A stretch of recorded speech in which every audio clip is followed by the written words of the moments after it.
Yes, Anupam. Go. Okay, so I am beginning. I'm starting it.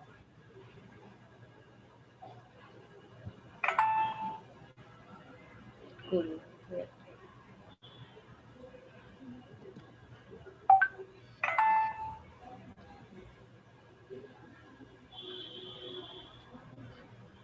Ritin, All right, congratulations guys. on your fundraise. Sorry, Sorry. Anubhav. I was just Yes, doing please, small please. talk. नहीं नहीं रितिन भाई के तो एक बहुत बड़ा news है ना. कितने नंबर होता है भाई? वो नंबर में जरा बता दो हमको. So we are live actually. We are live on YouTube. Okay, let me start and we'll continue this chit chat thing for sure. Okay, so hi, beautiful people. Glad to connect with you all. Glad to e-connect with you all. Hope you all are doing good. And yes, this is Anupam Pandey, Community Manager at Vruksh Ecosystem Foundation. And I welcome you all on behalf of my whole team. So telling you quickly about who we are, who we are. So we are Vruksh Ecosystem Foundation. We are an innovation, incubation, mentoring, maker, and entrepreneurship ecosystem. We are a think tank that facilitates economies and institutions to implement an innovation ecosystem and support global goals for a sustainable future. And yes, talking about today's panel discussion, it will revolve around impact investment. And we have these amazing experts with us. We have Ritin Agrawal, co-founder of Fundwise, Kiran Reddy, managing director at Helm of Eight, Prachi Jain, director at AWE Funds. AW is Achieving Women Equity.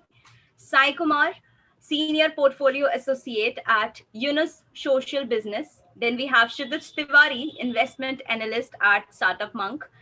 And Ritin and Kiran, I got connected to them during Misfits event. Sai and Prachi Jain are new. I got connected to them through some references. And Shidit say I got connected in one of our previous panel discussion. So, and I'm grateful that I'm connected to such potential people, such amazing minds. So, yes, quickly jumping on our today's topic, which is impact investment, all about impact investing. So, if I talk about because we start everything with the definition part of it. What part of it? What is impact investment? So I'm not very much into this field because again, Abhijit had to host this event. I just jumped in because he's not feeling well. And so if I talk about the Google definition or particular definition of impact investment, I can say impact investment, it is the investment that is made into companies, organizations which funds with the intention to generate a social impact, a measurable social impact alongside a financial return. Just the Google definition, I can say. So it provides capital to address social or environmental issues, right? Now, this is my definition because I'm very new to it. You guys are into impact investments, you guys are into investments. So I would like to know your views around it. What are your understanding, because you are into this. So I am very much sure कि कोई bookish definition नहीं होगी यहाँ पे. कुछ maybe interesting you would know or you would tell me about it. So we can start with maybe Prachi. Yes, we can start with you. Hey, hi, Anupam. Thanks for this. So I would say impact investment is not a new term which is being Prachi, you're coined. not audible. Am I audible now? Okay, yeah. So I'm telling impact investment is not a new term which is coined just now. It's something, but I think people have started thinking about impact investments in a very, very positive way. And it has kind of become a talk of the town where everybody is talking about impact investments. I have earlier worked for an organization called SEAF, and we were impact investors, and we literally started India's first food and agribusiness fund, wherein we used to invest in companies which also kind of impact, have a social and developmental impact. And ESGs has always been very close to our heart. So we started doing ESG reporting for our portfolio companies since 2010 onwards, when people were not even talking about it.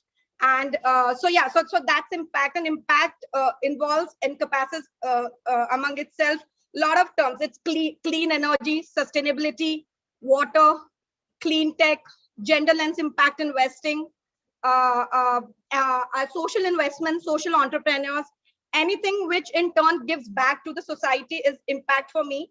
But I would also say, because you're adding a word investment to it, and I being always been a commercial investor, I would always put a lens on my eye and see that whether that impact investments can give me commercial returns.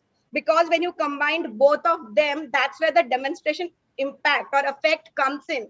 And that in turn mobilizes and catalyzes more capital to this particular impact investments. So I think I'll keep it short, Anubhav. There are more people to answer. So that's kind of, I would say, a very larger, broader definition of impact investments. And AWE per se, I will say, is a gender lens impact investing fund which invests in innovative enterprises that promotes gender balance by investing in women-owned, led, and influenced businesses.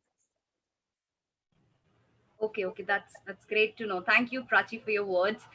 And then let's head over to Kiran. Please go ahead.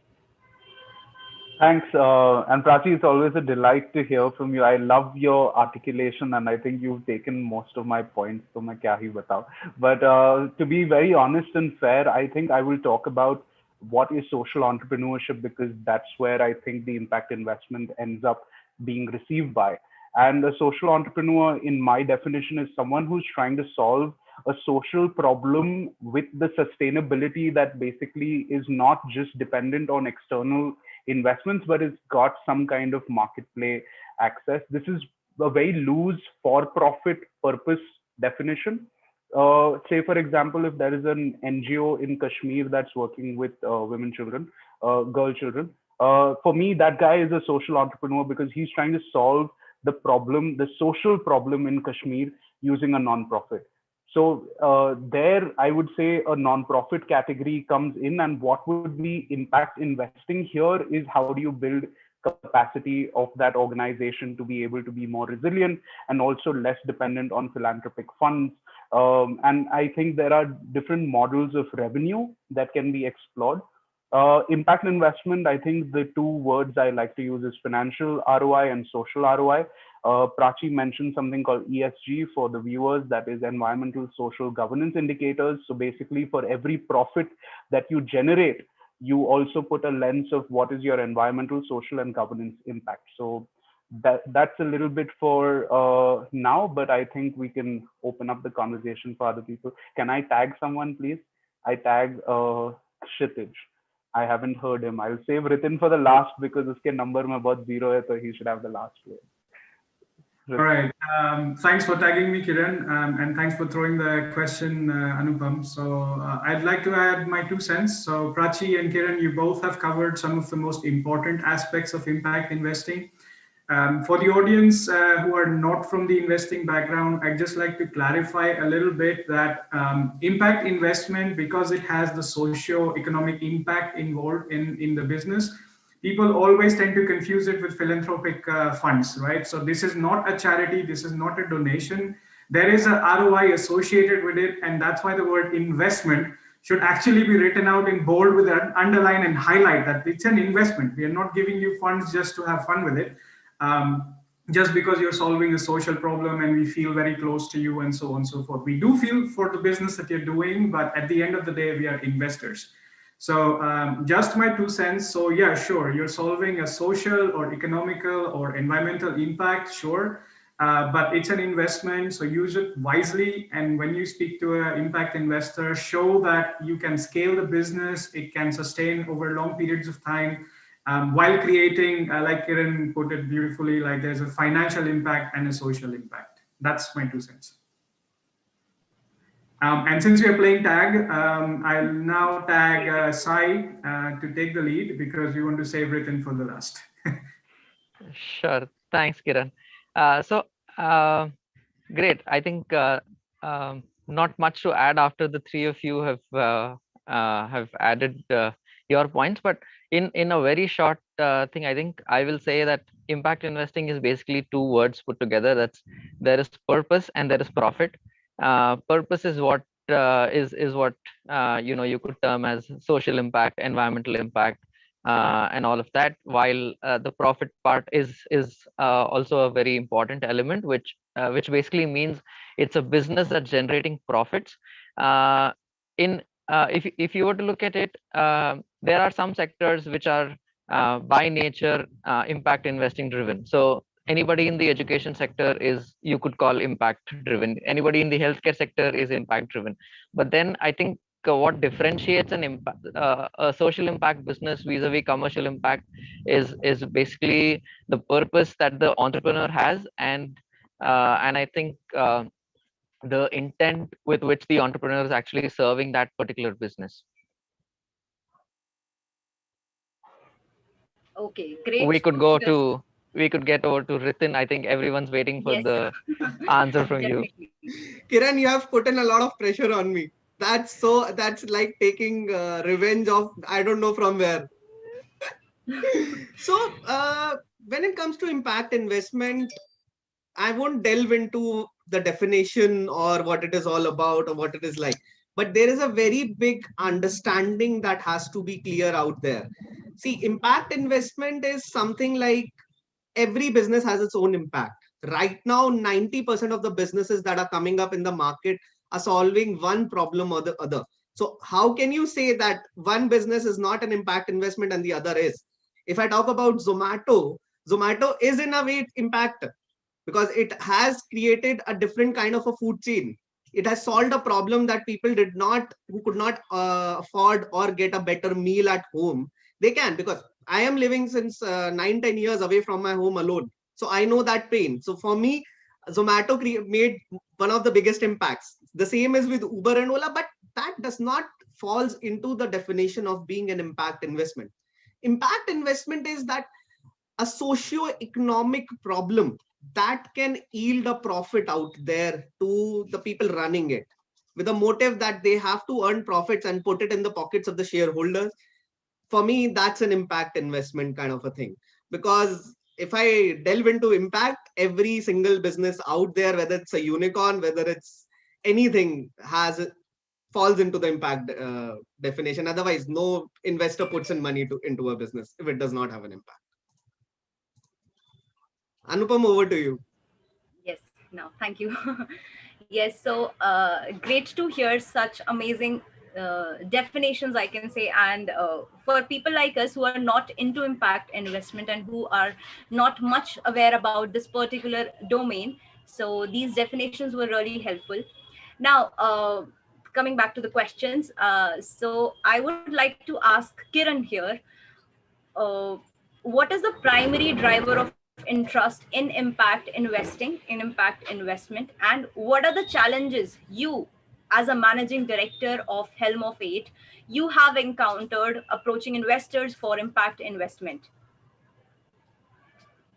Thanks, Anupam. So for me, the primary driver for impact investment is not just having a social ROI and economic ROI. It is primarily a behavioral change or a systemic problem. At least that's the way I look at, like, a pure definition of impact investment. If I want to say, is something that addresses a systemic problem or is trying to create some transformation. I think that's a key reason why I would differentiate between the work that social entrepreneurs do and general entrepreneurs. Creating jobs creates an impact, sure. But the kind of impact investment that I personally feel driven towards is the one that does transformational work, systemic change work, has multiple stakeholders benefiting out of this, and your stakeholder enrichment, your whole business design, your model. It has social engineering, financial acumen, as well as go-to-market activities. Like it's a complete thoroughness of a model that leaves the planet a better place than when we found it. I think that's one very strong motivation. Now, why would people be driven to invest in this? It honestly comes down to a personal problem that someone has faced or feels drawn to it. Someone likes animals more than people, someone likes plants more than people and animals. They're different people with different interests. So depending on that, I feel that the investors are drawn to it.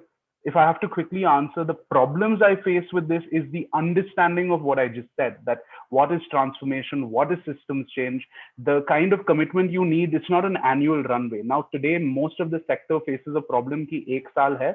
We have 1 year. In that 1 year, we will receive money, and that money has to be burnt. It has to, like, it's a 1 year is too short a length. Yeah. Like, it's like, get me a donor who will commit to you for 5 years and increase your funding year on year. And like, or maybe you would look at hybrid models where there is a non-profit side, there is philanthropic funds, and you have economic funds attached to the same project where philanthropy is building the base and then the business is sustaining it. And then that's how you create a model. But you don't see this because maybe regulatory framework's not available. Your investor empathy is not available. And I'll be very frank with you, a lot of the impact investment that happens today is not impact investing. I'll be very frank with you. In my definition, it's not. It's a personal opinion, take it or leave it, but it's basically that it's a whitewash. It is used for bragging rights. It's used for marketing purposes. People want to be seen with that narrative. When you look at it, is it a lived value or is it a preached value, right? Like, it's not do as I, what is it? It's, do as I say and not as I do, right? Like, it needs to be the other way around. So I'll stop with that, but I hope people would engage me on this panel and audience. And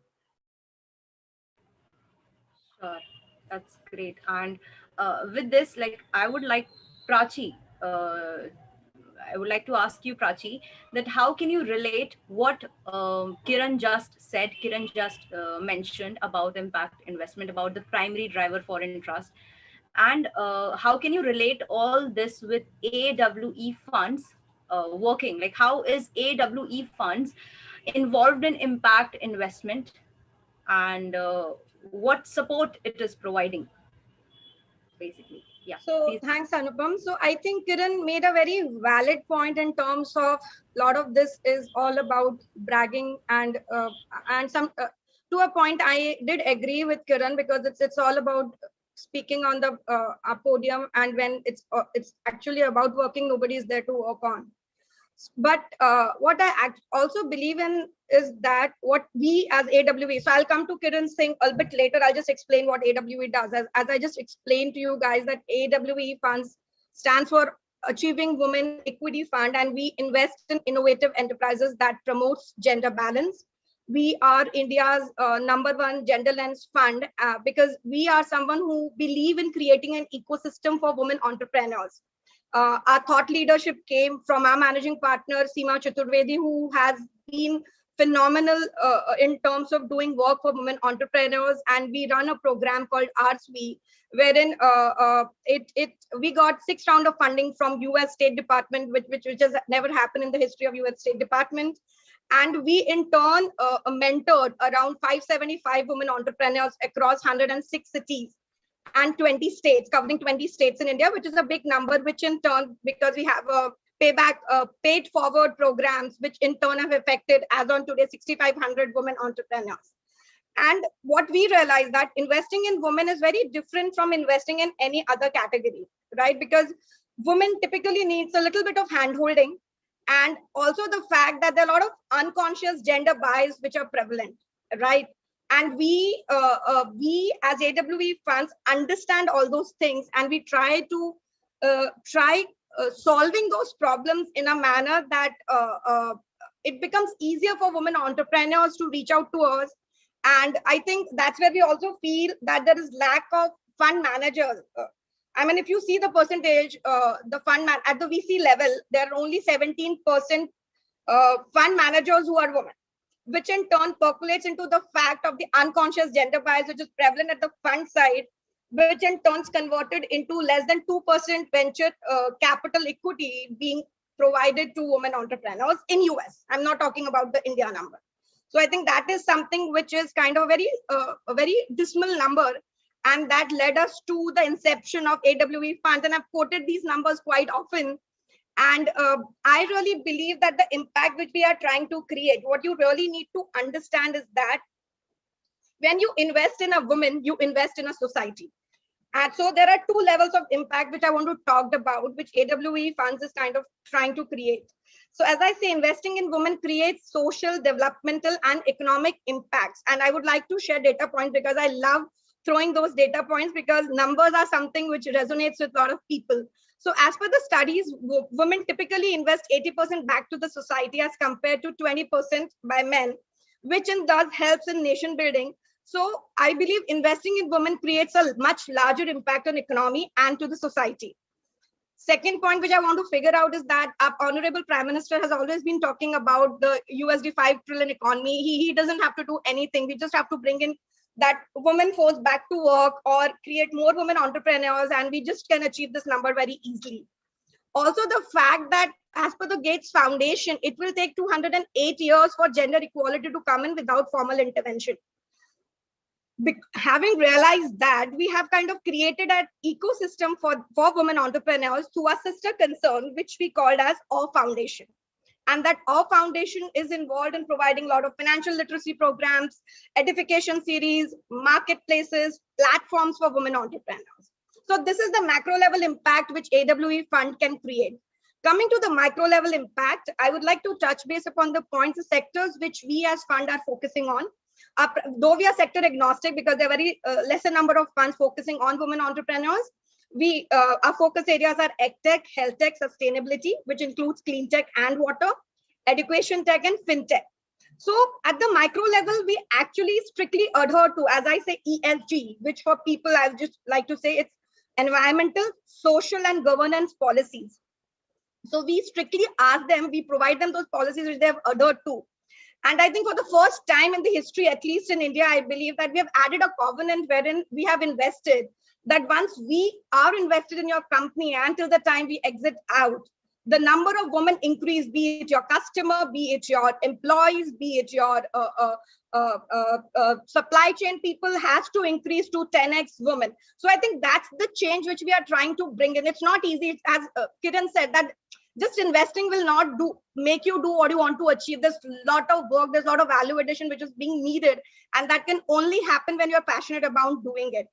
Further, I will also tell you the companies which we look at, they at least meet at least 5 to 8 United Nations Sustainable Development Goal, which is UN SDGs. So what I'm trying to tell is the fact that, as you said, that the impact definition is being loosely defined. There are no ways we can define. For some people it is A, for some people it is B. But I think United Nations at least has given us a path in terms of understanding what impact investment can be. Though there are SDGs, and if you are kind of following, or your portfolio companies are kind of meeting those SDGs in terms of, like, SDG 5 is gender equality, SDG 1 is zero hunger. So there is a way, there is an understanding, clear understanding which United Nations have provided to us. And if you are falling under that category of providing, to the grassroots level to people, I think that's where the impact which you are creating. And yeah, so that's from my side. And just to add to Kiran's point, he is very right. And also I would like to say Ritin's point where he says that impact is everything for me. But I think that is from an individual to individual. I will not put Zomato in an impact category. Only I think the category, I will say that it has generated a lot of employment opportunities for people who were not getting employment. But if I see, as Kiran said, impact in those quotes, impact, there's no real impact, I will say. I will just give an example. There is on a no-name basis, I'm looking at a company which is actually trying to help women out there in Muzaffarnagar. And everybody knows Muzaffarnagar is kind of notorious for all the bad reasons, right? People are women out there who are now becoming economically independent through her organization, and it's a company which is for profit. They actually started with a non-profit, and today they have realized, because they're clocking somewhere near to a crore turnover, they are now thinking of converting into for profit, and the products which they make, they are literally awesome. So this is an impact for me. I mean, Ritin, I'm sorry, I'm kind of just differing from you in terms of the Zomato, because I have seen more of the impact portfolio companies, and I know what kind of impact, or a company which is actually trying to bring in. I will just take one more example. A company which is they are trying to improvise the soil, what do you call it, nutrient capabilities, whereby the product which they have come up with, it's more like a culture, and you don't have to do anything. What you actually have to do is put that product, I mean, it's more like a manure into the soil, and the soil nutrients are regenerated automatically, and the land becomes organic land, and it is free from all chemical fertilizers, pesticides, because we are all eating kachra food is what I know. Because unless you, even organic in India is not organic, you really need to know it's a process. So these are the kind of impacts which I really believe will make an impact. And this is what I am looking for from AWA portfolio companies. Of course, the top is gender lens investing is what we are looking at. So yeah, so that's from my side. I have taken more time, but yeah. See, Prachi, that is what I was trying to say from my point, that people look at every business as an impact, but the exact textbook definition of what an impact investment is, which Kiran was pointing out, that it's more of a pump and show kind of a model as a marketing gimmick, but it's not truly an impact. See, businesses like which are working towards employment for the people who have never been employed, who have never seen what a word employment is. There are we have a couple of companies which are dealing with educating the people who don't even know what a, even in today's world, even in UP or in the northeastern regions, who don't even know what is a phone, what is a basic phone. Not, I'm not even talking about a smartphone. So that's the kind of an impact that needs to be termed as an impact investment.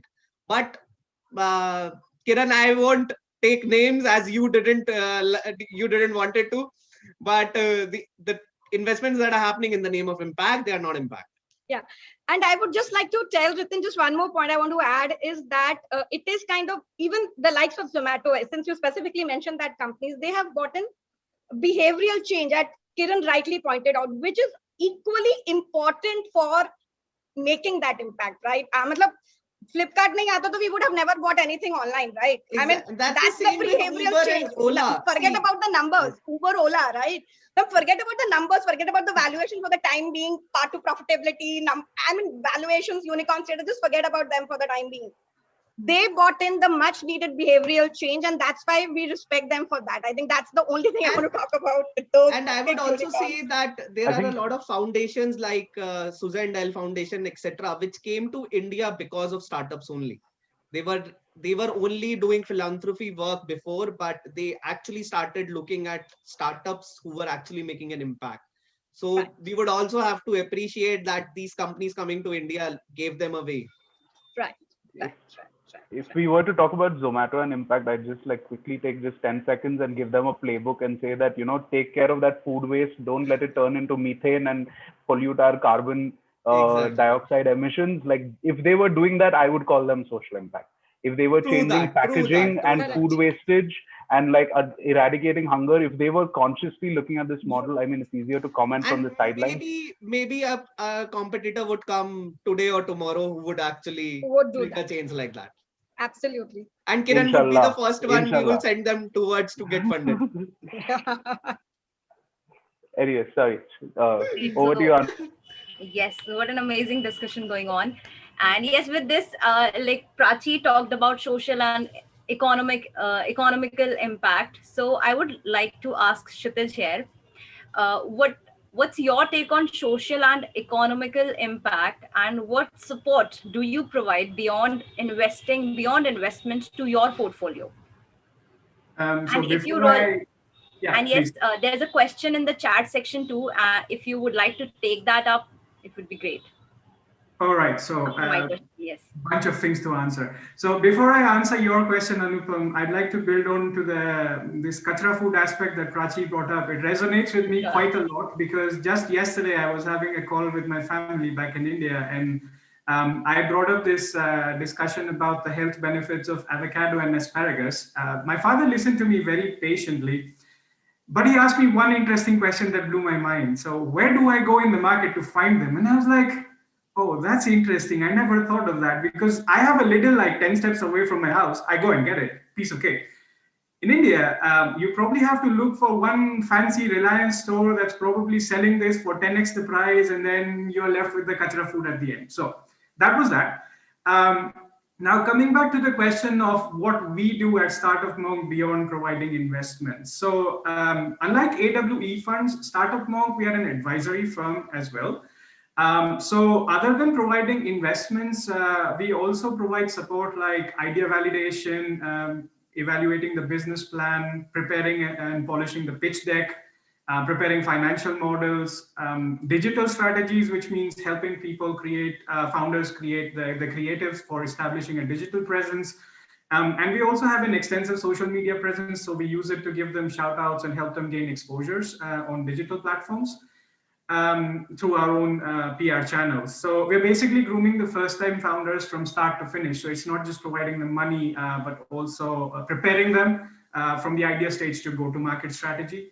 Having said that, I'd also like to bring up that we have also recently launched a Startup Monk Network Fund, which is basically, you know, connecting the first-time founders with the right investors. So we are creating a pool of investors, and we are taking in the founders who are reaching out to us, and we are trying to do the matchmaking of sorts between the right founder and the right investor. So we are trying to be the like a one-stop solution of sorts to try and to simplify the ecosystem for the first-time founders, because they're kind of confused between, you know, I have an idea, but I don't know, like it has been discussed already. We are already debating whether this qualifies as an impact or not an impact, or which kind of investor do we go to and whatnot. So we as an advisory firm, we try to simplify this as much as we can. Having said that, we are sector agnostic, which basically means we don't focus on ag tech or deep tech or clean tech or anything of that sort. But also we are not either only focusing on impact or non-impact. So we are open to suggestions because we have a pool of investors. So we have the flexibility of operating in the bigger umbrella. So if we have a founder reach out to us with a particular business proposition, and if there's an investor interested in investing through us, through our network fund, we connect them, and then we help negotiate the conversation in the sense that, you know, the founder is not staring at a black hole. We guide them how to do the things right. So that's what we're up to at the Startup Monk.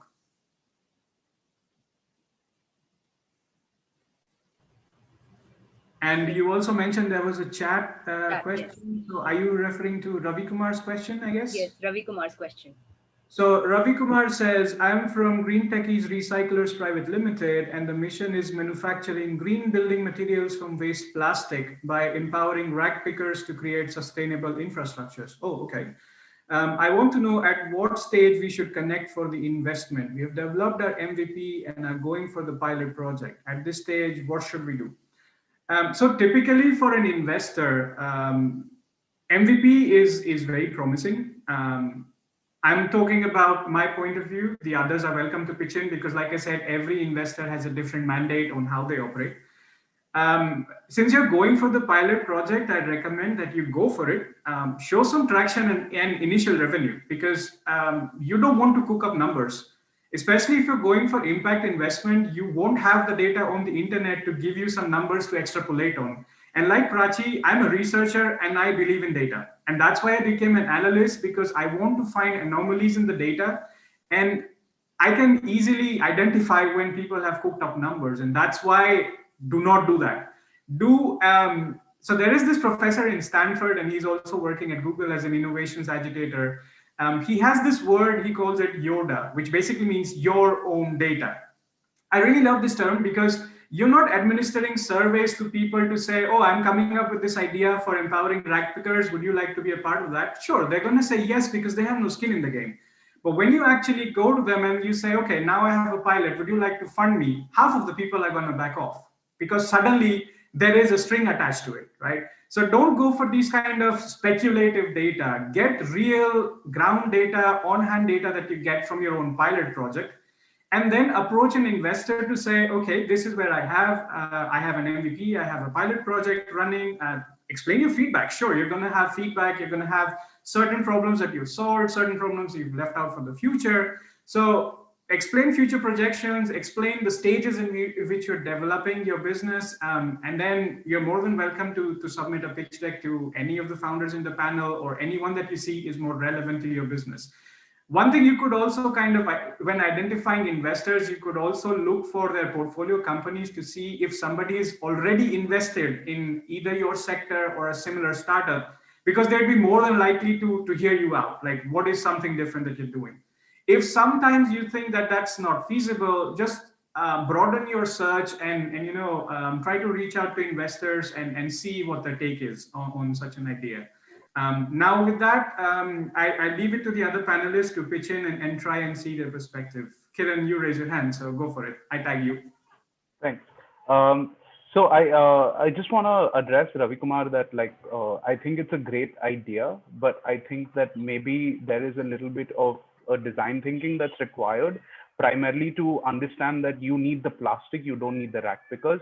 Yes, the rack pickers exist, but the social engineering that exists at the grassroots level because of the impoverished conditions of our society, that like 1 kilo of plastic costs like whatever X number of rupees at the Raddiwala, and then the Raddiwala sends it, how much of it ends up in the recycling plant. I think we are pretty robust as a society when it comes to our trash transformation, that less plastic reaches the landfill because of these rack pickers and the conditions in which they exist. If you want to create a business narrative, the first problem I would actually solve is, are builders going to use my material?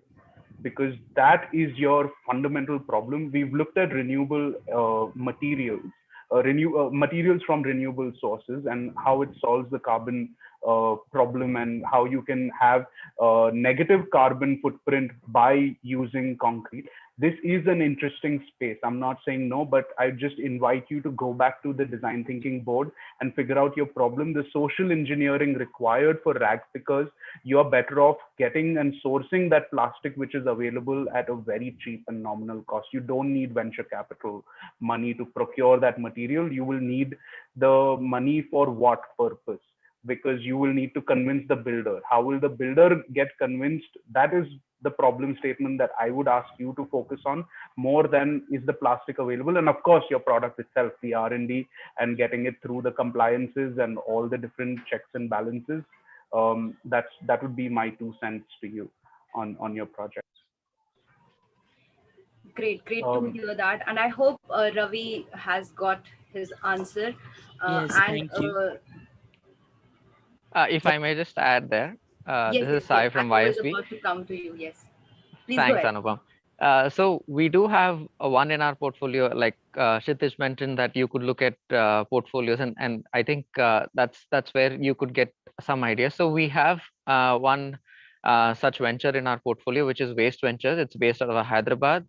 But of course, this is not something. Probably they do a lot of what you're trying to do, but they don't do exactly what you're doing. So their model is to help impact the livelihoods of these rack pickers. And once the waste is collected from the source, then they're allowed to go back to their go down, segregate this, and then send it to the recycling plants, and reduce it from going to landfills.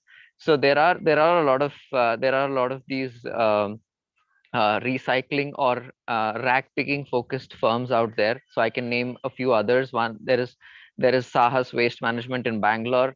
There's also a foundation plus profitable venture called Hasirudala Innovations. So you could look at these guys. A lot of them have not focused on. They are still at the start, which is looking at empowering livelihoods of these rack pickers, and trying to just segregate the dry and wet waste. Uh, and to Kiran's point, yes, we have. I think we have, improved our processing in terms of waste management pretty significantly in the recent past. But your idea, uh, from waste, can you make something that a builder accepts for including it into building material? I think that's something that you can maybe bounce off with any of these portfolio companies also, and that will be a better way to look at it, because they have experience in handling all of this. Okay, great, great.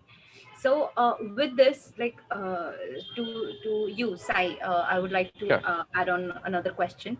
So we are talking about impact investments, impact bonds. So how much ROI, how much return on investment do investors typically seek in impact bonds, in impact investments? Sure. Okay. To clarify, or to make it very simple, impact bond is something that that was launched, let's say, in about 2010 kind of a time frame. This was first launched in the UK, where there was something to do with what they call recidivism. That is basically reducing the or improving the ability of somebody who is a convict once they come out of the jail, to reduce the the rate of crime for the second time or the third time, whichever way it is.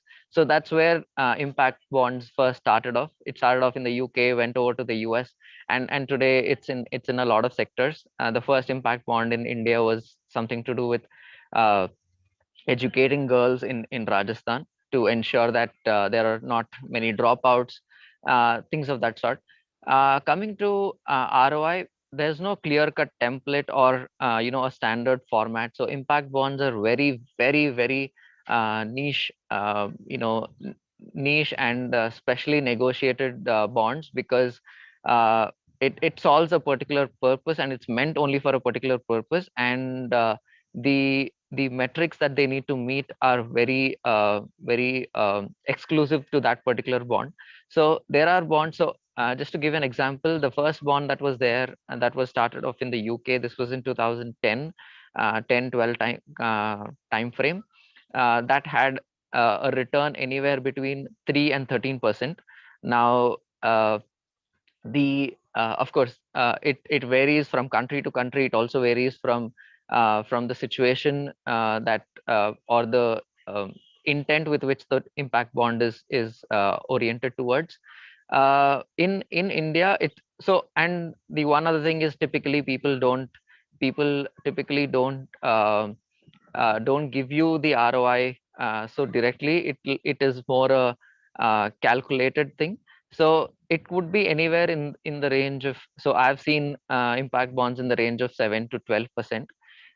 There's one other thing maybe that I could talk about, which I know Michael and Susan Dell Foundation is doing in India, which is that so how does an impact bond work? It basically works if there's a person who invests the upfront capital. So in terms of Educate Girls DIB, which was the first one in India, so UBS Foundation invested the first working capital, or the risk capital. There were certain agencies which undertook the you know uh, uh, actually getting it onto the ground.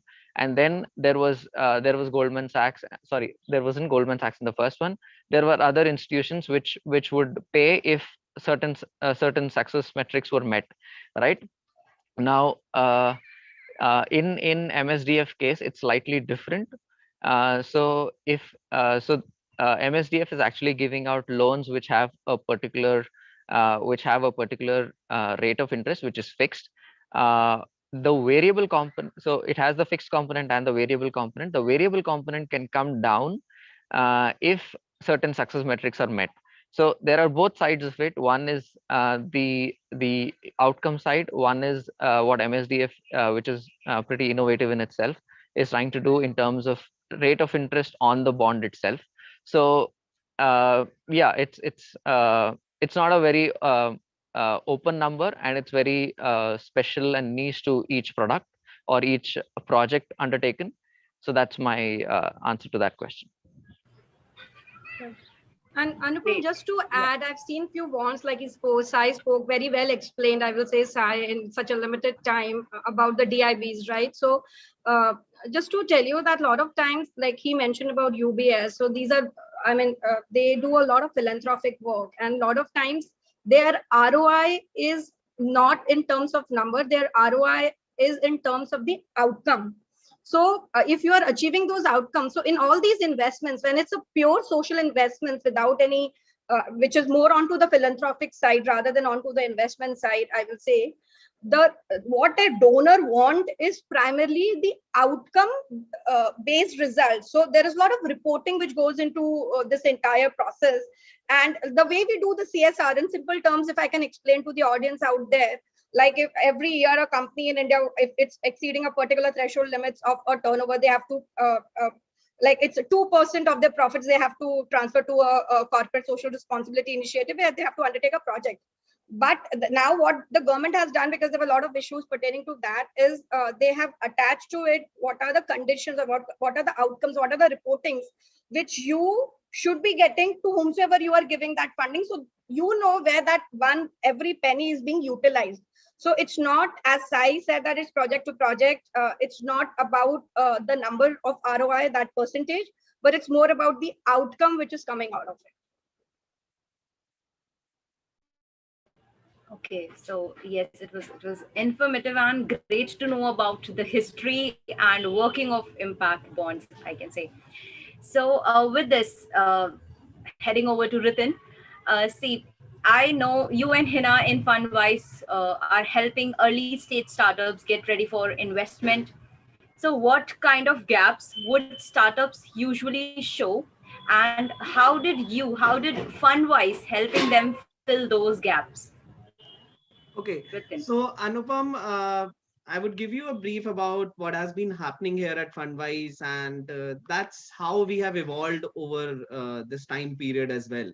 Because we have also learned a lot from the market. Because if you don't learn, how can you help something out? So when we started Fundwise out, our main motive was to create a difference as to how the startups are facing issues. What's the everyone thinks about the problems of the investors, that investors not getting the right product, they are not getting the right revenue, they're not getting the right outcomes out of a situation. But our focus went on to that why startups with which have a tremendous product or a good team, a great vision and a scalable thing, but they are not getting the funds. So there were a couple of things that we found were missing, and one of them was that they were of a problem that they could see that the team is there, but the team does not have 10 years or 15 years or 25 years of experience, so the investors are not taking them seriously. Or there can be a problem that they were a team of 5, they were a team of 10, but now they have to manage 50 people out, but there are not people who can establish a culture of betterment or a culture where everyone can work together out.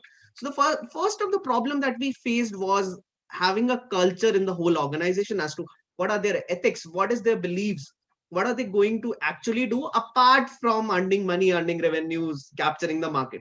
There has to be something internally also, otherwise you cannot go big. See, 5 people can create a revenue of 10 crores in a year or in 2 years.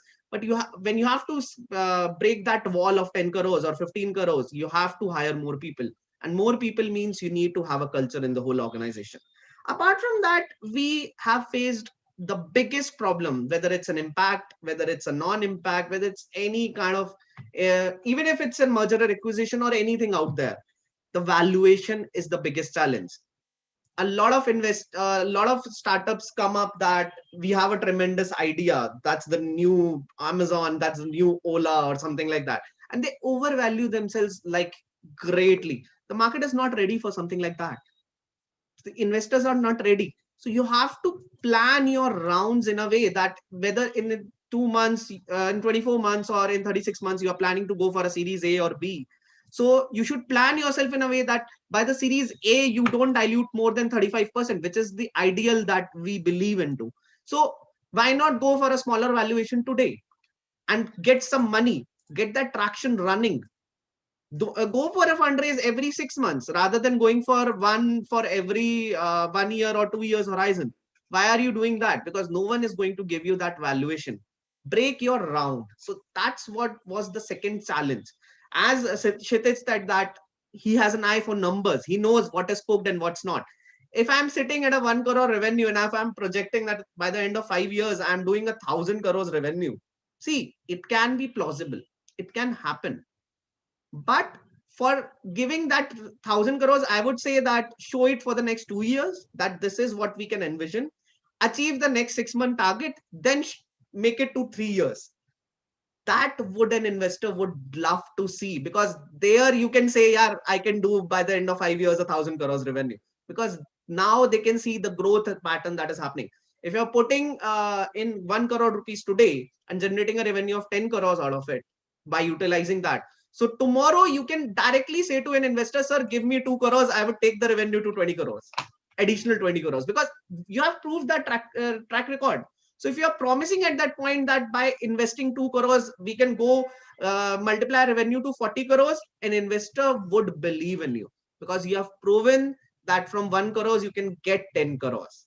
So this is something we have seen so far. And because of that, we started our mentorship program, where we have got 50 plus mentors on board, who are not just founders of different startups, like typically everyone feels that they are the right people, but who are there in the industry from the past 20 years, 25 years, or who are like maybe industrialists from small places, but running a multi-million environment out there, because they know what are the nitties and gritties and the challenges that comes to a situation. There are people who have been valuer for all their life, maybe not directly in their jobs, but they have done valuation, like they can do valuation like on the back of their hand. So those are the kind of people that can add value to a business like that. There are people who have joined fintech or edtech or these kind of companies as an investor, as an advisor at some point, and they've seen that journey growing, because uh, as an early stage investor or a mentor provider, because Fundwise is not a registered accelerator, but we do give every service that an accelerator gives. So we have seen that early stage startups, whether run by 25-year-olds or whether run by 35-year-olds or 45-year-olds, they're kids. They know nothing about it. You have to literally hold their hand and guide them for a while. Otherwise, they would face issues. So if you talk about problems from an overall perspective, these are there. But specifically social or impact investment criteria, I would say that, as Kiran said in the starting, the biggest challenge is to make the investor understand what they are trying to do. What is it going to bring a change? Because it's not always about money in the beginning. It can give you money 1 year or 2 years down the line, but in the initial 90% of the impact investments take up money for the initial first 1 to 2 years, and then they give out the revenue, even the revenue, not even I'm talking about the profits. So that's the biggest challenge that we have seen so far when it comes to impact startups. Apart from that, a lot of startups that have come our way, who are socio or impact based, they have seen that a lot of people have made them promises, they have been boasted about, they have won a lot of awards and everything. So they have overvalued themselves a lot, and they are not understanding that the market or the investor needs something different. They are not concerned about what awards you have won, or the CM or the PM or a minister of some state has given you tremendous recognition. You have got your photos in different newspapers, different PRs. They are not worried about it. They want to see that what can you do. And one of the solutions to that is the same. I'm not remembering who mentioned that. That I guess Kiran mentioned that every year someone pumps in money, the same investor.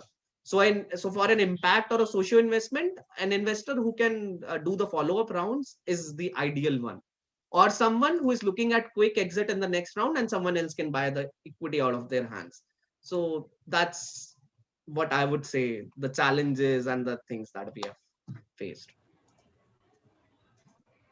Great. Thank you. Thank you for mentioning the gaps, and hope the audience is listening carefully and hope they will be implementing this. Because, and yes, audience, dear audience, please, the floor is open. If you want to ask something, if you want to share your views on anything on impact investment specifically, please raise your hands. I'll unmute you. And with this, I would like to ask Kshitij and Sai if they like if they support or if they second what Ritin just mentioned about the gaps that startups usually show. And yes, so please go ahead, Kshitij. Let's start with you. And also with this, I would also like to add on another question, that how do you plan to measure your investment return on your investment ROI, return on investment? So, very short answer to your second question first. I like to do things maverick way. So, I'll answer the second question first. It's very straightforward because like I said, we're not focused impact investors. We are, let's say, to some extent, conventional investors. So, we focus on the valuation of the next round. That's our ROI. Very straightforward, very simple answer. Now, going back to your first question, whether or not I second Ritin's answer, well, apparently it has been brought to my attention that he has too many zeros in the valuation and the things that he started. So I cannot pick a fight with him. Also, we are live. No, just kidding. I definitely second what he mentioned. Ever since we announced the Startup Monk Network Fund, we have been getting so many pitch decks that we review every once in a while. Some of the biggest patterns that I see, I'm a sucker for patterns, so I try to analyze what are the gaps that we're noticing. So the first time founders, like Ritin brought up, they forget the finances, the projections, the traction, and the revenue. They focus more on the accolades. And I have seen so many of them, and I'm like, okay, if I was a layman, sure, I would be fascinated that you got an award from the CM, the PM, or whatever, even an IAS officer in your domain, a district magistrate, whatever. But as an analyst, that does not mean that I'm going to suddenly cut you off a blank check or whatever amount that you asked me for, because just because you won an award, I don't know what that translates to and how you're going to use the money that you're asking for investment, right?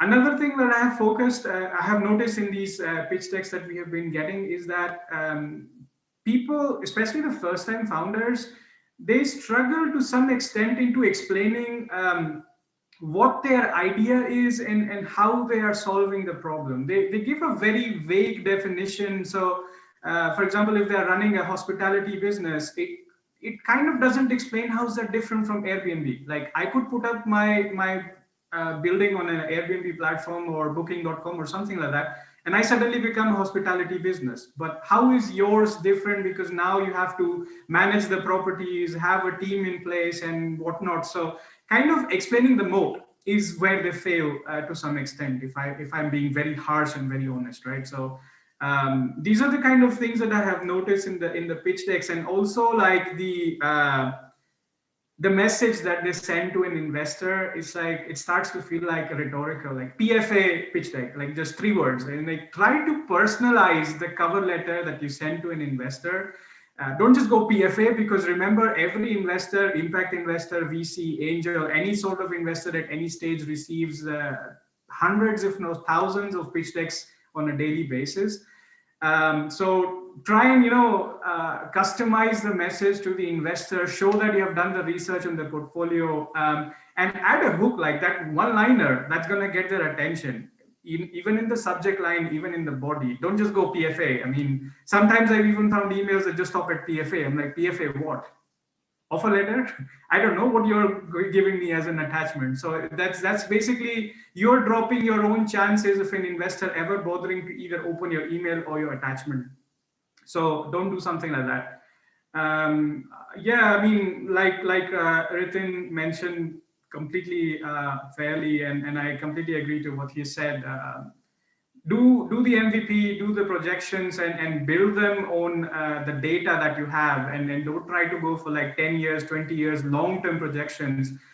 Shorter projections are more concrete, because based on the patterns that you're showing, it's easy to interpolate it for like 1 year, 6 months or something like that, rather than to say, oh, exponential growth in the next 5 years. Exponential based on what? If your current traction is like linear growth, suddenly it doesn't become exponential. Sorry, I'm an analyst. I have to believe that a linear model stays linear unless you are putting some steroids in it and suddenly it becomes exponential. There's no magic happening here. So with that, I'll pass it over to Sai. I don't want to steal the limelight. So Sai, you're up. Thanks, Kshitij. So I think one way that we have saved ourselves from a lot of what Kshitij and Ritin said is that at YSB, we are debt investors. So we don't look at valuations, we don't look at, you know, we don't look at exponential growth. We are not hockey stick guys. We are matlab, plain simple, you know, year on year, if you have a steady cash flow, good enough for us. Please come to us for investment, we are happy. So Love your investment thesis. I really love it. And Anupam just wanted to add, and I think Ritin would have been doing that to a lot of the startups which are coming his way, is that because we are now regarded as third largest startup ecosystem of the world, suddenly everybody wants to be an entrepreneur, and everybody think that their business is VC investable or VC investable. The fact is that you really got to know that not all businesses are VC investable. And that is something which I think you really need to tell the entrepreneur in a polite manner, polite way, because they will be disheartened. You can't just say that, oh no, it's. And secondly, what you really got to know is that just because your peer is raising funds, you also got to raise funds when you have a sustainable model. If your business is working, if it's at a level where you are maintaining, having profitability and you are able to sustain your business, find the right time. And as Ritin pointed out, that it is all about valuation. Figure out alternative sources of funding without diluting your equity, which can be either grant. There are a lot of state. So just to tell you, for all people out there, every state have their startup cells, right? And there are a lot of grants, there are a lot of facilities which is being provided by those states. When you are at that early stage of your business, every penny counts, right? So you have to be very mindful about the dilution because it is dependent on your valuation. And that's where I think people, Ritin and Kshitij are facing issues because you do not want to dilute more. So what you do is you have a higher valuation. What you really got to understand is that if you really need that money, what is important is alternative sources of funding, first of all, so that you can take your business to a level where you can actually get that kind of valuation. That's point number one. And secondly, I think what's important for all entrepreneurs is to understand that my company, what is the optimal amount of capital which I need to raise funds. I mean, there is an optimal amount. You can't say I need 20 crores or I need 5 crores, because under capitalized company will also not going to give any returns to an investor minded. I mean, take my words, because if you need 5 crores and because of this valuation game, you are raising only 2 crores. As an investor, I'm the most hit because my company go exit in life, right? So that optimal amount of capital is very, very important. And of course, the alternative sources without diluting your capital, I think that's the best way. There's so many challenges there's across globally which are happening, and there's so many Indian companies. I remember speaking to a company and we were about to kind of come to a conclusion where we said, oh, hey, we want to invest in you. He called me up, Prachi, I got $10 million grant from this particular organization. Hey, I have a term sheet. I do not want anything from you, right? That's a smart move. It's just money. Money is fungible. It need not be coming in equity, debt, or grant. It's the money coming into your account, and you are, taking your business to a different level. So that's just something which I wanted to add. Yeah, Anupam, you can go ahead. I think we're already 8 minutes up our time, and yeah. No issues. Can I quickly add my 2 cents before Anupam you take Please. over? So on this note of looking for alternative funding and also not getting disheartened if you get rejected by an investor, I'd like to add 2 points here. I have seen this quite a lot. I've seen a lot of founders post about it on LinkedIn off and on about how they got rejected and how it's not fair and this, that. So it hurts. Yeah, I agree. It definitely hurts, but it's not the end of the world. There are a lot of investors out there. You have to do 2 things at this stage if you ever get rejected. So first of all, ask the investor for feedback, like what went wrong. Maybe you applied too soon. Like we do this all the time. We don't just blindly reject people. We try to like a few lines of feedback, whether they're missing traction, whether their idea was not clear, whether they should come back to us at a later stage. So we try to give them some feedback to some extent. Not every investment firm or every investor has the time to do it, but at least try, right? So it's not the end of the world. And second, like Prachi rightly mentioned, look for alternative sources. If you're not able to raise angel round, VC round, or something like that, look for other sources of investment to help you sustain till the time you're ready to raise an angel round or go back to the same investor, for example. Because let's say you got the crowdfunding that helps you sustain for 5 months, 3 months, or something like that. that period gives you some time to build upon the results you had before. So 3 months down the line, you will be at a much better, hopefully much stronger position to ask for the money that you did before, right? So keep working on yourself, keep working on your ideas, and remember there are a lot of options out there. You just have to keep on looking.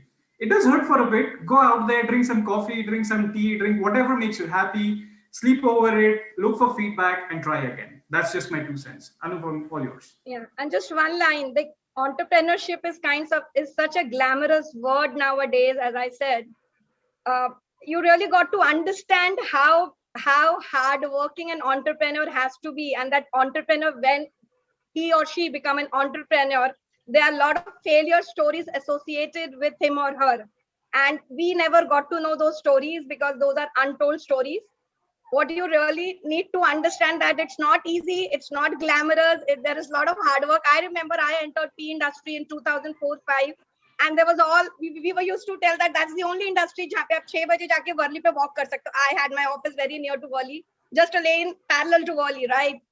And we used to be like, oh wow, PVC, that's the place we need to be. And we realized, boss, that's not an easy place to be in. I never remembered walking at 6 o'clock. We are working till 9, 10, doing all our work, because I think we were the initial, as I said, we were a US based PE fund, and we were doing a lot of impact, and we were also doing a lot of value addition for the company. We never had any time on our tables, right? So and now I think that has changed to being an entrepreneur, right? Everybody wants to be an entrepreneur.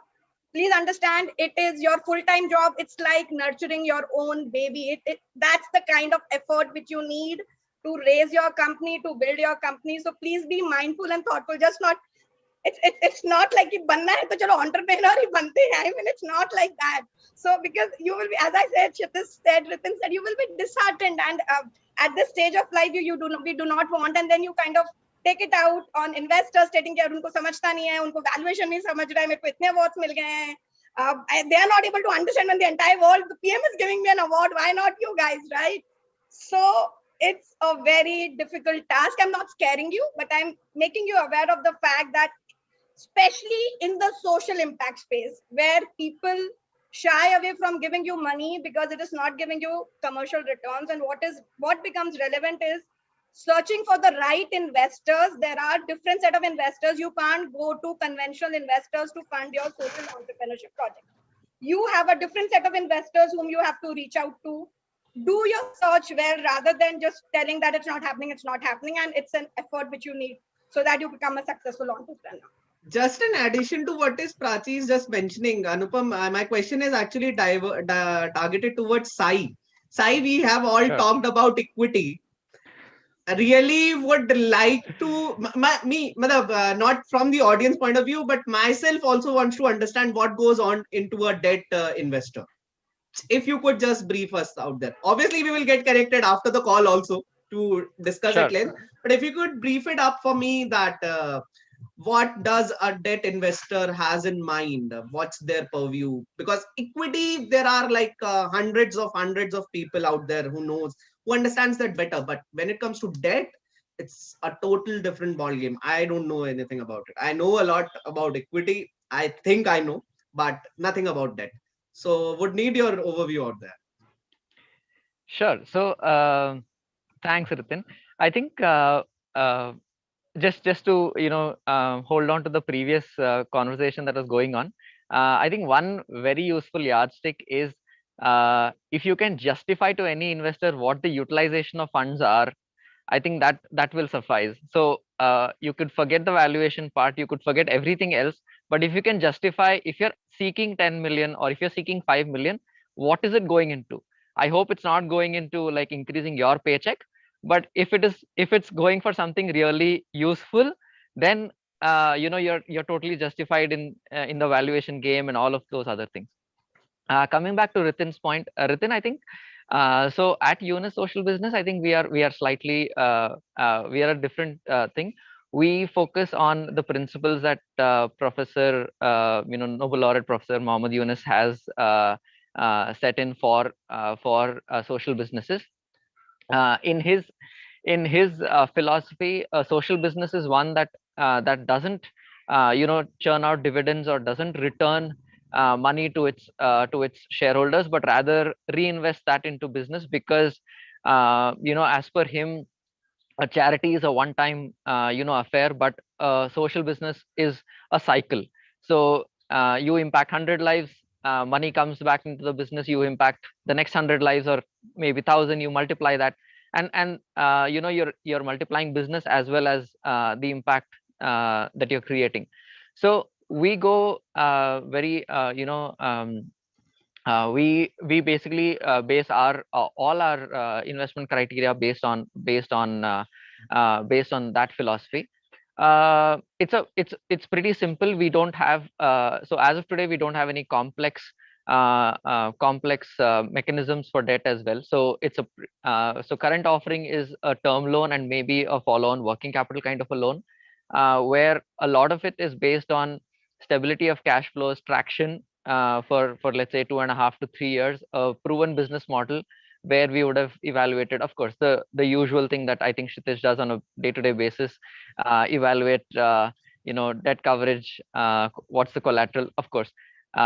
Professor Yunus's recommendation also is not to take collateral from the businesses. So we do not, as part of our term sheets, we do not say anything like we'll take the first lien on something, we'll have the first lien on receivables or any kind of fixed assets. We don't have that in our philosophy, though we at times we have chosen to take personal guarantees of directors and founders, but that's the max that we've gone to.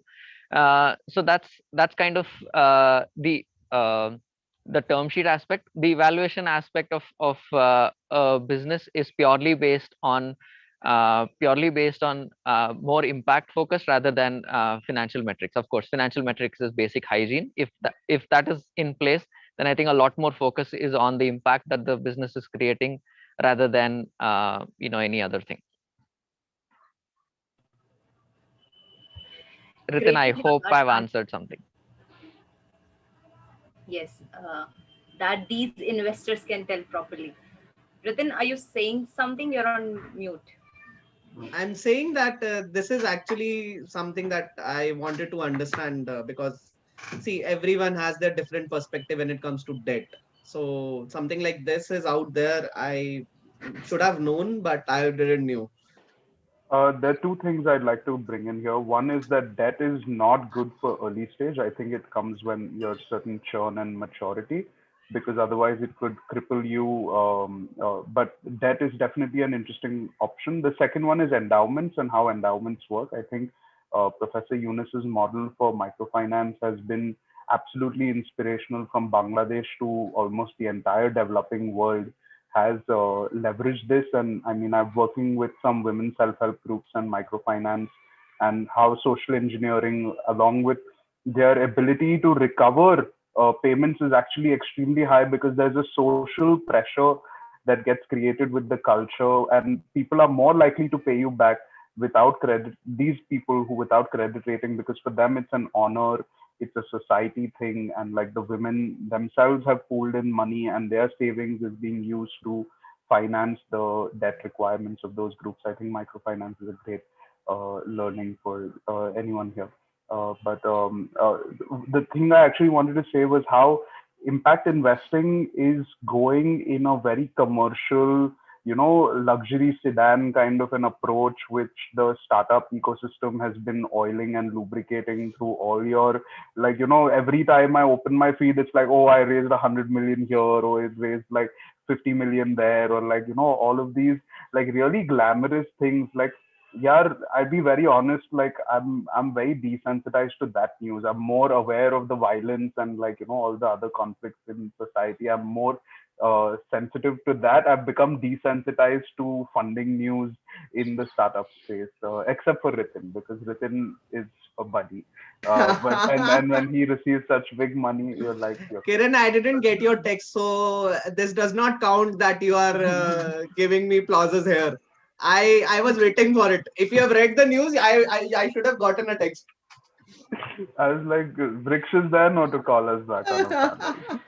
And just wanted to add one more thing to Kiran's point, wherein spoke about that debt is not for VC. Yes, it is not for the initial stage startup, But with venture capital funds coming in, likes of Trifactor and few more, which exclusively provide funding to companies. So it's a venture debt for early stage companies, and they have their modus operandi. The time limit is much broader in terms of repayment of loans. The cycles are different, and there are few organizations which gives uh, loans without collaterals, and these are all international organizations have set up base in India. To name few, one of them is Responsibility, which give you collateral free loans on what do you call it, on the basis of your trade receipts or some international contracts which you have. So there are a lot. I mean, it's all on the company to explore, and as I say, it's like a hard working exercise. I mean, I always say, once you are a CA, you are a lawyer, you continue reading the books because there's a law which is changing every year, right? In the same way, once you're an entrepreneur, there are new ways which you need to figure out so that you reduce your cost of capital some way or the other. And that's only possible. Nobody will come and tell you ki bhai ye kar lo, wo kar lo. You have to have, Google is available. You have to have that network of people. You need to talk a lot to a lot of people so that you know the right source from where you can get your funding. And Sai, I love your background. I mean, of all, you have the best background. Where are you? We are all stuck up in home at COVID, and you are at some pretty place. So, yeah. I was like, बेचारे का हाथ दर्द नहीं कर रहा क्या तब से ऐसे, like, you know, he kept on blanking for the longest time. I was like, no, that's a landscape behind him. Poor guy is on his terrace, like बेचारा. Like, this is my terrace. This is my home. And this is the farm behind, so you could just. That's lovely. That's a rose garden. So Sai, lucky, we all Sai. envy you. Sai, I'm sitting in Delhi, so I'm jealous. Same here. Please be. Mumbai, And this I is mean, Bangalore. I'm more jealous than anybody else could be. We are all on skyscrapers, no concept of terrace out there. I'm in Finland, it's minus 13, there's snow outside, everything is dead. Does that count for Where are you, Shitesh? Where are you based? Finland? Oh, wow. So yeah. I mean, you are the... oh God. I am having a temperature of 25 degrees plus, so I am more jealous of Kshitij right now, rather than Sai. I would do anything to trade the temperatures right now. I'm so done with it. Grass is always greener on the other side, unless you know the true story. Behind side, the grass is greener there for the moment. Yeah, that's true. That's true. Okay, Great. I think one point, Anupam, before totally agree to Prachi's, Ritin's point that Kiran's point that debt is not maybe a viable option or a good option at the inception, and that's also why YSB takes like a evaluates a track record of at least 2.5 years before giving out a loan.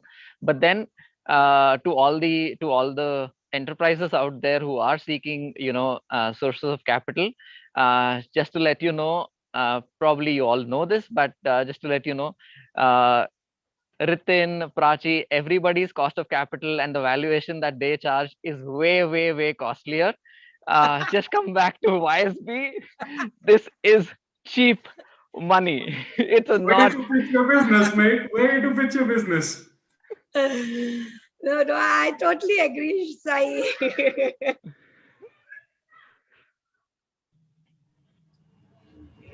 Great. So as per this discussion, whatever I understood, I can say clear measurement standards, high grade operations, specialized products, and more training for entrepreneurs can make impact investing a more influential practice. Right. So with this, like, again, we are running out of time. So quickly, I would like to hear quick closing thoughts from all of you. So because it would be an add-on to this event. So we can start with Kshitij. Please go ahead. So yeah, I mean, in closing, I'd like to say this is the first conversation, panel discussion that I'm having or focused on impact investment. I joined Startup Monk about 2 months or so ago. I've been doing my background research for quite a bit. So by profession, I'm a robotics researcher, but there's data analytics and identifying these cooked up data and all of these things. It happens in robotics day in, day out. Robots give us cooked up data all the time and it goes bangs into bushes and people are asking me where they're going to lose their jobs. So it's like, no, my robot doesn't go in a straight line. So forget about losing jobs. But coming back to the point, this discussion was pretty informative, I would say, at least for me. I believe the audience would agree as well. It's my first ever interaction with the funds and Prachi and Ritin and Sai, who are focused on impact investing. I've been dreaming about impact venture with my father for a while now. We'll talk about this off this call at a later point. But that's where I got interested into impact investing myself. It's for a zero waste farm, so no more kachra food for anyone. That's the idea. But it sounds all roses and rainbows at this time. A whole lot of things need to be done. Maybe YSB would like to sponsor us to kind of save some costs. Sai has beautifully pitched his venture already. But yeah, having said that, I hope the entrepreneurs who are on the call, they have taken at least a few cents from all the things that the panelists have pitched in. There were a whole lot of useful takeaway points from this. Yeah, that's all I had to say. If somebody has any specific question for me, I'd be happy to take it over. But I'll pass it on to other panelists to put in their last few words at this time. Thank you, Kshitij. Thank you for your time and thank you for such amazing words. Next, we can have Ritin. Please go ahead. So, as a closing thought, I would say that the impact investment companies or the funds and as well as the startups, they should see that what numbers are out there, because that plays a very important role for getting funding and as well as for running the business. See, an impact investment or an impact company has to generate money out of their own as well to sustain in the market. They cannot just depend on funding or grants or debt instruments or anything else. They have to become self-sustainable at a point of time, maybe in a year, maybe in 2 years, or maybe in 3 years. Because otherwise, there is the company will fail someday or the other. Because it's not sure that you would get an investment every point of time when you need it. So it's not viable or advised to shut your doors every time you get on a cash crunch.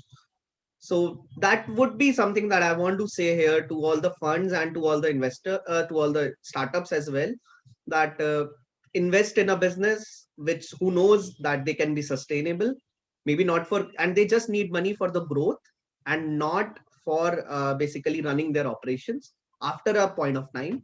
And the same is for the social entrepreneurs as well, that whenever you create your business model, like Ravi asked the question. So Ravi, I would say one thing only: if your model has a point after which you can at least sustain yourself, it's a great model. If it's not, then like Kiran said, go back to your board and design your whole business model again. I'm sorry to say it may sound a little rude, but I'm questioning what you're doing. But that's how the world works. I can't help it because investors are ample, but still a few who will believe in your vision. So you need to be sustainable at a point of time. Great. Heading towards Kiran. Please go ahead. In closing, I would say that investment is best when you don't need it, because that's when you're going to get the most favorable terms and you will have more leverage. The other aspect is primarily that the market is the best way and source for your funds. And if you can try to be sustainable from day one, I know it's very difficult, but like there are a lot of things like you can I would say it's okay to lose time. It's not okay to lose money in the beginning. If you're able to bootstrap yourself, it will teach you a lot more than people with rich wallets, and the wallets can get emptied anytime. I think you can spend like housing did with like 20 lakhs on an advertisement that says we got funded, which has absolutely no respect for the integrity of the investment that they have received. So basically be mindful that I think money can come and you have to figure out how it circulates, and friends and family. And I think if you're able to raise that, and then you'll be better able to negotiate with a Ritin and a Prachi for potential business opportunities. But cool, that's all from me. Great. Thank you, Kiran, for your time and thank you for such amazing words. Sai, please go ahead. Sure.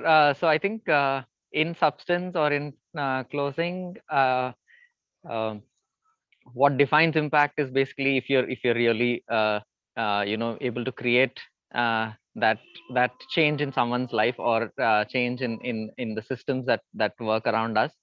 uh, Valuations, all of that comes secondary. I think focus is on sustainability of business and scalability, and then probably valuations would anyway come to you.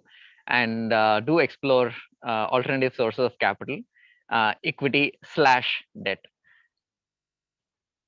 Great. Sai, I hope you are active on the chat section. There is something dropped There by is written something. for you. Okay. And yeah, Prachi, please go ahead. So I think Kshitij, Ritin, Kiran, Sai, and Anupam, it's such a pleasure to be on this platform. I'll keep it very crisp and short, being the last one. So first, I would like to wish you a very happy International Women's Day in advance, and to all the ladies in all of you people's life, because they are the 50%, right? So, and they are the one who will be the change, and we are the torch bearers, maybe, to make that change happen in some way or the other. What I believe, being part of a team which is into impact investment, is that what you really need when you are in this space is passion. Everything else will follow. Because the gestation period is typically longer, and you have to have that patience and perseverance in place. It's not about just being, as I say, glamorous. Yes, you start with that, oh wow, this is a fun, gender fun, food fun, oh wow, but it's not like that. The journey has been really, it's like ups and downs. One day you're too good, one day you're totally off, you feel you're good for nothing, the other day you are the best. So I think everything else will follow if you are true to yourself. I will not talk about I have spoken everything, right? To conclude, I will only say more on the emotional question side, is that be passionate about what you are doing. Things will follow. Work toward the skills which you are. I mean, start a company or any entrepreneurship where you see that there is a serious problem and you think you have the skill, or you can build a team to solve that problem, right? That's second. Have that unique selling proposition for yourself, which can be anything which differentiates you from your competitors. Be mindful about your competitors, because I've always seen people telling that we do not have any competitors on the day they come for pitch. And when you execute SHA, I will get a list of 20 competitors whom I cannot sell the shares with, right? So, and this is both from non-profit and for-profit organizations. I'm making this comment. So be mindful, because that is what going to tell you what's happening in the world. You can't be in isolation without understanding your competition or understanding your market or your industry. So yeah, I mean, just do it. I mean, it's okay if you don't raise funds. It's okay. Just believe in yourself.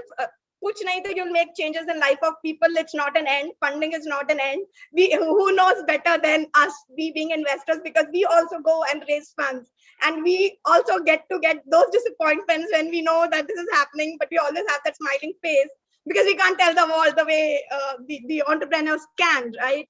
So yeah, and I had fun during the conversations with Ritin, Kshitij, Kiran, Sai. Very well made points. Love to be in touch with you guys and see where we can collaborate, have synergies. So that's from my side. And Anupam, very well moderated. I should thank you for that as well. So that's my closing remarks. Thank you so much, Prachi. Thank you for your time, and thank you for joining in. And we would definitely love Kshitij to see outside in the snow. We would So much for definitely being love to see. an active panel discussion member. You guys want to see me freeze. You guys are the best. Just want to create impact. That would have And been we one can of do a kind anything. panel discussion. Do I That get would have- a Nobel Prize if I survive this 1.5 hour conversation in minus 30?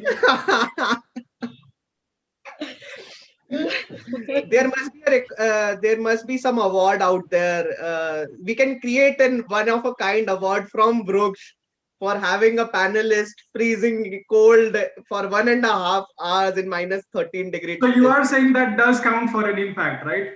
Yes, that Okay. does